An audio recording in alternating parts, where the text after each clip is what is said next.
College की पढ़ाई बीच में छोड़ने वाला एक युवक पहले चांदी के कारोबार में उतरा, फिर सोने की दुनिया में उसने ऐसा नाम कमाया कि लोग उसे गोल्ड किंग कहने लगे। लेकिन अब वही नाम एक बड़े विवाद की वजह से सुर्खियों में है। हम बात कर रहे हैं राजेश एक्सपोर्ट्स के फाउंडर और चेयरपर्सन राजेश मेहता की।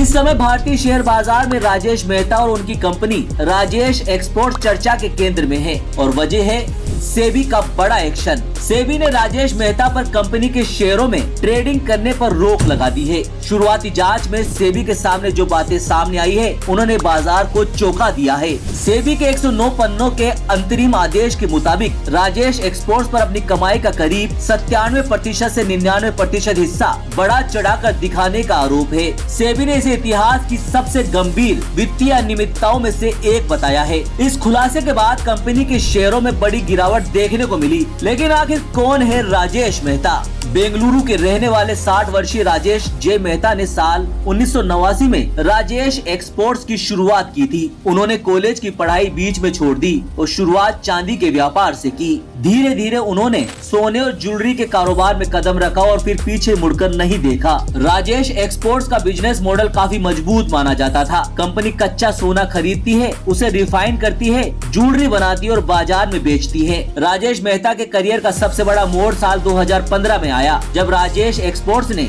स्विट्जरलैंड की मशहूर रिफाइनरी वोल्काम्बी का अधिग्रहण किया। इसे दुनिया की सबसे बड़ी गोल्ड रिफाइनिंग फैसिलिटीज में गिना जाता है। इस डील के बाद राजेश मेहता का नाम ग्लोबल मार्केट में तेजी से उभरा। अगर कंपनी के आंकड़ों की बात करें तो राजेश एक्सपोर्ट का सालाना रेवेन्यू करीब 39.2 बिलियन डॉलर यानी लगभग 3.75 लाख करोड़ रुपए बताया जाता है। वही कंपनी का शुद्ध मुनाफा करीब 1465 करोड़ रुपए दर्ज किया गया है। लेकिन सेबी का आरोप है कि कंपनी ने अपनी बिक्री और रेवेन्यू को बढ़ा चढ़ाकर पेश किया। आदेश के मुताबिक लगभग 97% से 99% रेवेन्यू का फर्जी होना एक ऐसा मामला है जिसने पूरे बाजार को चौंका दिया है। और इस विवाद का असर सिर्फ इस कंपनी तक सीमित नहीं रहा। Life insurance corporation of India यानी LIC के पास राजेश एक्सपोर्ट में 10.8% हिस्सेदारी है। सेबी का आदेश सामने आने के बाद LIC के शेयरों में भी करीब 1% की गिरावट दर्ज की गई है। बाजार के जानकारों का मानना है कि रेवेन्यू से जुड़े इन गंभीर आरोपों का असर राजेश एक्सपोर्ट्स के शेयरों पर लंबे समय तक देखने को मिल सकता है। फिलहाल ये मामला निवेशकों, रेगुलेटर्स